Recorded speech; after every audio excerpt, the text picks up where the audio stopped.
सर्वप्रथमे मु परमेश्वर को धन्यवाद करे एवं द्वितीय Christ church Odia online service रे संयुक्त होता समस्त को पुणी थे मोर ख्रीष्टियन नमस्कार जनाए। प्रभु रश्म कृपा आ करुणा हेतु आज आम कुशल रही। आज अनेक यही दिन ये समय को देखा इच्छा करते कि देखी न पारी ये दुनिया ये पृथ्वी विदाय नहीं चली जाइछन्ति, किंतु तुम्हें मु आज कुशल रही। तेणु आसु उच्च करतल सह से जीवित परमेश्वर को स्वागत करूँ। Hallelujah.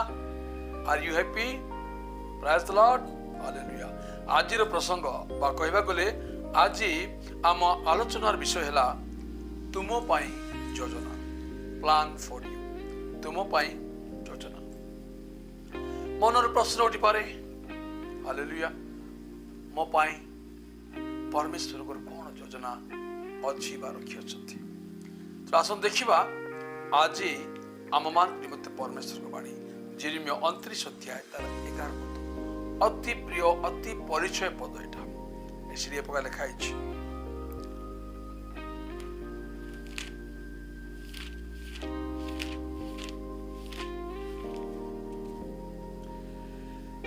कारण सदा प्रभु कहते तुम मांग पक्षरे आमे जे संकल्प करियछु ताहा आमे जानु। तुमानकर अंतिम काल रे तुमानको भरोसा देवा निमंती से सब अमंगल नुहे किंतु मंगल संकल्प अटे। Praise the Lord. For I know the plan I have for you declares the Lord. Plan to prosper. Hallelujah. Plan to prosper you and not to harm you. Plan to give you hope and a future. Hallelujah. सदा प्रभु कहते for I know the plan I have for you. Praise the Lord. Hallelujah.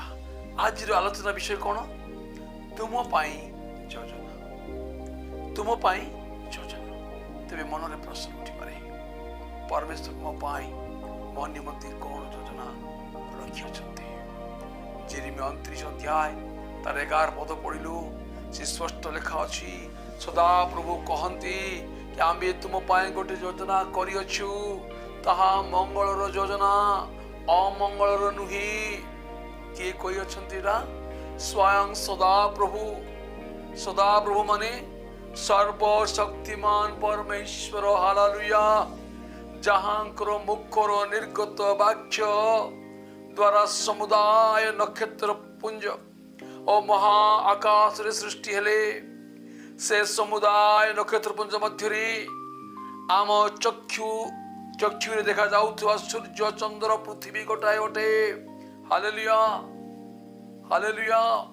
वैज्ञानिक माने गवेषणा करी करी जानुछंती महाकाश रे ए प्रकार ग्रह नक्षत्र कोटि कोटि केते कोटि कोटि लक्ष रे नाही कि हजार रे नाही कोटि कोटि वैज्ञानिक माने गवेषणा करी एवं यह जानी पारछंती बुझी पारछंती। हम भावुतलु केवल आम पृथ्वी सौर जगत ही अछि ना, कोटि कोटि नक्षत्रपुंज महाकाश मध्य अछंती।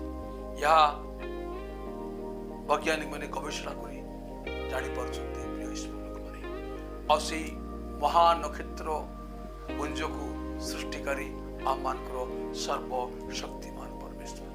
Praise the Lord. वैज्ञानिक माने गवेषणा करी यह भी जानी पारलेनी कि 4,90,000 केते 4,90,000 माइल प्रति घंटा बेगरे बा स्पीड रे ए नक्षत्रपुंज महाकाश रे परिभ्रमण करती। भाबिले आश्चर्य लगे 4,90,000 प्रति घंटा बेगरे ये नक्षत्र माला परिभ्रमण करती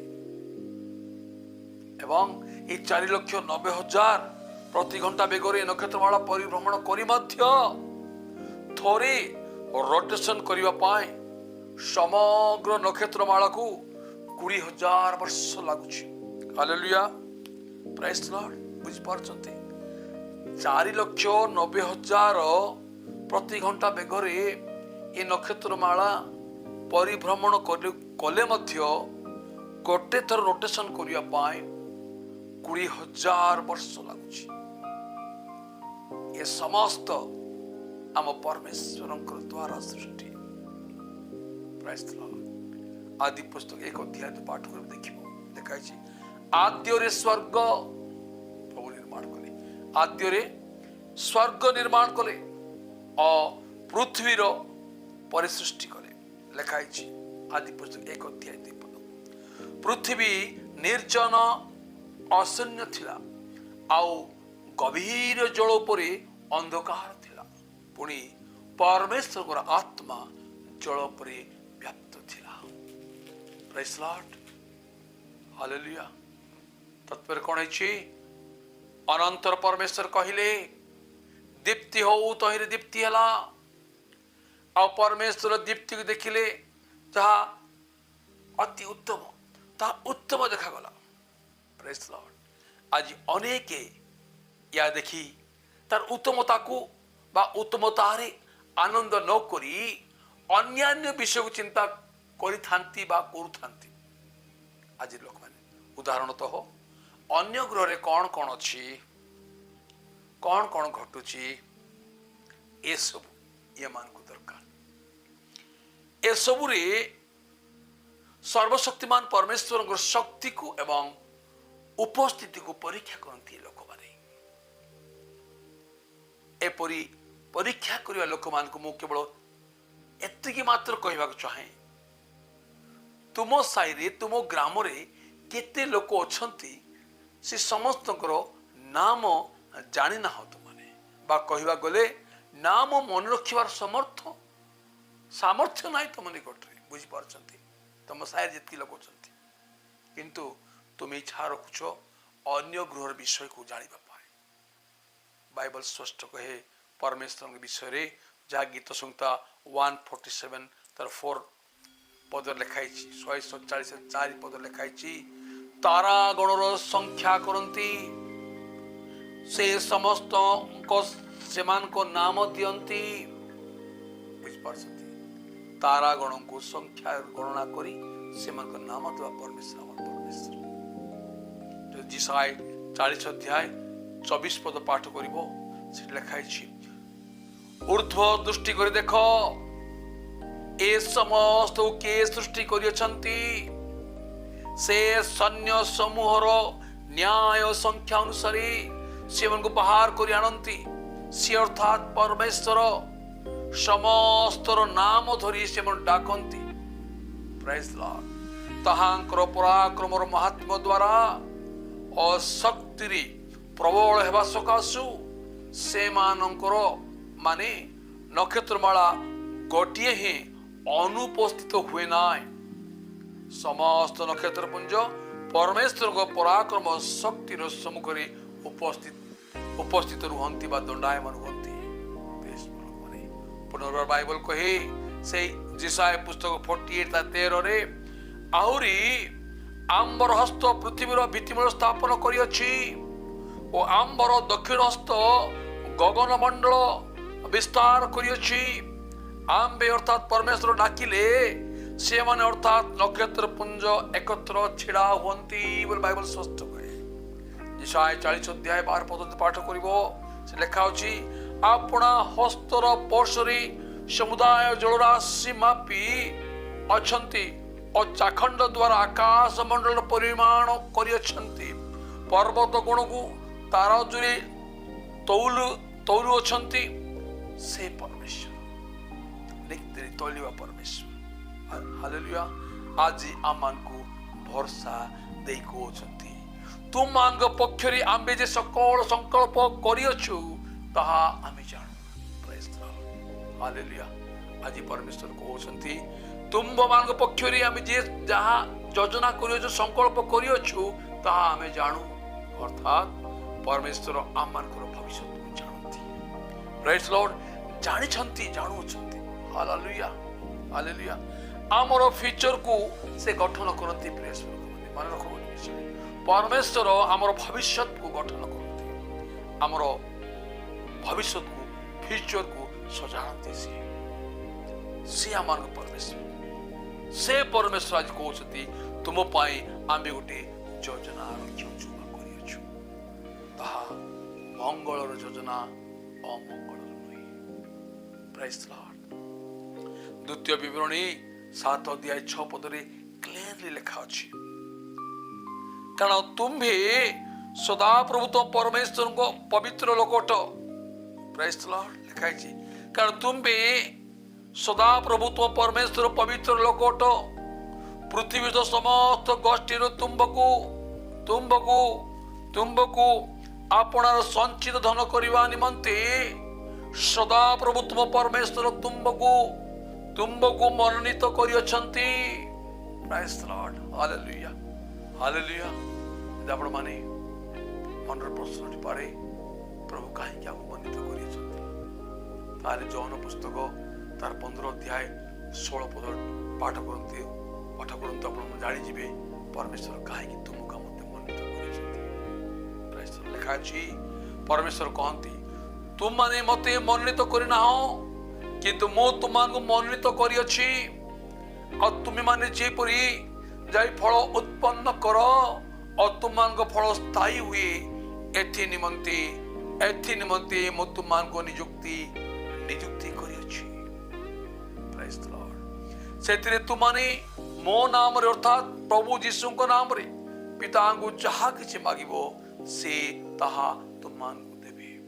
ଆଜି ମାଗ ପାଇବ ପ୍ରିୟ ଲୋକମାନେ, କାରଣ ପରମେଶ୍ୱର ତୁମ ପାଇଁ ଗୋଟେ ଯୋଜନା କରିଅଛନ୍ତି। ଏଫେସୀୟ ପୁସ୍ତକ 1:4 ଦେଖିବ, ସେ ଲେଖା ହେଇଛି, ଆମମାନେ ଯେପରି ତାହାଙ୍କ ସାକ୍ଷାତରେ ପବିତ୍ର ଓ ଅନିନ୍ଦନୀୟ ହେଉ, ଏଥିପାଇଁ ସେ ଅର୍ଥାତ୍ ପ୍ରଭୁ ପରମେଶ୍ୱର ଜଗତର ପତନ ପୂର୍ବେ ତାହାଙ୍କ ଠାରେ ଆମମାନଙ୍କୁ ମନୋନୀତ କଲେ। ହାଲେଲୁୟା ପ୍ରେଜ୍ ଦି ଲର୍ଡ। ହାଲେଲୁୟା। ଜଗତର ପତନ ପୂର୍ବେ ସେ ଏ ପ୍ଲାନ୍ କରିଛନ୍ତି, ଯୋଜନା କରିଛନ୍ତି, ଆମମାନଙ୍କୁ ସେ ମନୋନୀତ କରି ରଖିଅଛନ୍ତି। ପ୍ରେଜ୍ ଦି ଲର୍ଡ। ଗୋଟେ ପୁରାତନ ଘଟଣାକୁ ଆପଣମାନଙ୍କ ସମ୍ମୁଖରେ ରଖିବାକୁ ଚାହେଁ। 2 ସାମୁଏଲ 6:11 ସେ ପଦରେ ପ୍ରକାର ଅଛି, ସଦାପ୍ରଭୁଙ୍କ ସିନ୍ଧୁକୁ ନେଇ ଦାଉଦ ମହାରାଜା ନିଜ ଗୃହକୁ ଯାଉଥିବା ସମୟରେ ରାସ୍ତାରେ କିଛି ଅଘଟଣ ଘଟିଲା। ସେ ବିଷୟରେ ଆମେ ଆଲୋଚନା କରିବା ଚାହୁଁନାହିଁ। କଲା ପରେ ରାଜା ଦାଉଦ ଆଉ ପରମେଶ୍ୱର ସିନ୍ଧୁକୁ ନିଜ ଜେରୁସାଲେମକୁ ନ ନେଇ ରାସ୍ତାରେ କ'ଣ କରିଛନ୍ତି, ପରମେଶ୍ୱର ତାଙ୍କ ସିନ୍ଧୁକୁ ଗୀତୀୟ ଓ ଓବେଦ ଇଦୋମର ଗୃହରେ ରଖିବାକୁ ମନସ୍ଥ କଲେ। ପରମେଶ୍ୱର ସିନ୍ଧୁକୁ ଗୀତୀୟ ଓବେଦ ଇଦୋମର ଗୃହରେ ରଖିବାକୁ ସେ ମନସ୍ଥ କଲେ। ଏବଂ ଲେଖା ଅଛି 3 ମାସ ସଦାପ୍ରଭୁଙ୍କ ସିନ୍ଧୁକ ଗୀତୀୟ ଓବେଦ ଇଦୋମର ଗୃହରେ ରହିଲା। ପୁଣି ସଦାପ୍ରଭୁ ଓବେଦ ଇଦୋମକୁ ଓ ତାର ସମସ୍ତ ପରିବାରକୁ ଆଶୀର୍ବାଦ କଲେ। ବୁଝିପାରୁଛନ୍ତି? ଦାଉଦ ରାଜା ଭୟ କଲେ, କିନ୍ତୁ ଓବେଦ ଇଦୋମ ଯେତେବେଳେ ପରମେଶ୍ୱର ସିନ୍ଧୁକୁ ନିଜ ଗୃହ ମଧ୍ୟ ରଖିବାକୁ ଇଚ୍ଛା କଲେ, ପରମେଶ୍ୱର ଓବେଦ ଇଦୋମକୁ ଆଶୀର୍ବାଦ କଲେ। ମୋର କହିବା ଅର୍ଥ, ଯେଉଁମାନେ ପରମେଶ୍ୱର ଯୋଜନାକୁ ଜାଣି ସେ କାର୍ଯ୍ୟରେ ଅନ୍ତର୍ଭୁକ୍ତ ହୁଅନ୍ତି, ନିଜକୁ ସାମିଲ କରନ୍ତି, ତେବେ ସେମାନେ ପରମେଶ୍ୱର ଠାରୁ ଆଶୀର୍ବାଦ ପ୍ରାପ୍ତ ହୁଅନ୍ତି। ଏଠାରେ ଆମେ ଦେଖିଲୁ କତି ଓବେଦ ଇଦୋମର ଗୃହରେ ପରମେଶ୍ୱର ସିନ୍ଧୁକୁ 3 ମାସ ରହିଲା। ଆଉ 3 ମାସ ମଧ୍ୟରେ ତାଙ୍କ ଗୃହ ସମସ୍ତେ ଆଶୀର୍ବାଦ ପାଇଲେ। ପ୍ରେଜ୍ ଦି ଲର୍ଡ। ଠିକ୍ ସେହିପରି ଆମେ ଦେଖୁଛୁ ଅବ୍ରାହମଙ୍କ ଜୀବନରେ ପରମେଶ୍ୱର ଯୋଜନା ଅନୁସାରେ ଚାଲିଲେ, ଆଶୀର୍ବାଦ ପାଇଲେ। ଦାଉଦ ପରମେଶ୍ୱର ଯୋଜନା ଅନୁସାରେ ଚାଲିଲେ, ଆଶୀର୍ବାଦ ପାଇଲେ। ପ୍ରେଜ୍ ଦି ଲର୍ଡ। ହାଲେଲୁୟା। ଆମମାନେ ପରମେଶ୍ୱର ଯୋଜନା ଅନୁସାରେ ଚାଲିବା, ତାହେଲେ ନିଶ୍ଚିତ ଭାବରେ ଆଶୀର୍ବାଦ ପାଇବା। ହାଲେଲୁୟା। କାରଣ ପରମେଶ୍ୱର କହୁଛନ୍ତି, ଆମ୍ଭେ ତୁମକୁ ଅବଶ୍ୟ ଆଶୀର୍ବାଦ କରିବା। ଅବ୍ରାହମ କହୁଛନ୍ତି, ଆମ୍ଭେ ତୁମକୁ ଅବଶ୍ୟ ଆଶୀର୍ବାଦ କରିବା ଓ ତୁମର ବଂଶର ଅତିଶୟ ବୃଦ୍ଧି କରିବା। ସ୍ୱୟଂ ପରମେଶ୍ୱର କହୁଛନ୍ତି। ଆଉ ଆଶୀର୍ବାଦ କରିଛନ୍ତି କେନ୍ତା ଆପଣ ଜାଣିଛନ୍ତି? ଗୋଟିଏ ଅବ୍ରାହମର ପରିବାର ଗୋଟେ ଇସ୍ରାଏଲ ଦେଶ ଆଜି ବନିଛି। ପ୍ରିୟ ଲୋକମାନେ, ହାଲେଲୁୟା। ତ ଆସନ୍ତୁ ଆମମାନେ ପରମେଶ୍ୱରଙ୍କର ଯୋଜନା ମଧ୍ୟରେ ନିଜକୁ ସାମିଲ କରିବା। ବାଇବଲ ସ୍ପଷ୍ଟ କହେ, अनेक थर प्रचार कही परमेश्वर आशीर्वाद धनवान करे परमेश्वर आशीर्वाद धनवान करे पुणी ता संगे से दुख को जोग करती ना हालेलुया। तो आज परमेश्वर योजना को जानिबा से आम मंगल योजना कर अमंगल नुहे तो प्रस्तुत हवा परमेश्वर इच्छा अनुसार जीवन बिताइबा ते परमेश्वर योजना आम जीवन में कार्य कर अनेक विषय अच्छी कि प्रभु ये वाक्य दी तुम मते आशीर्वाद करतु। God bless you all.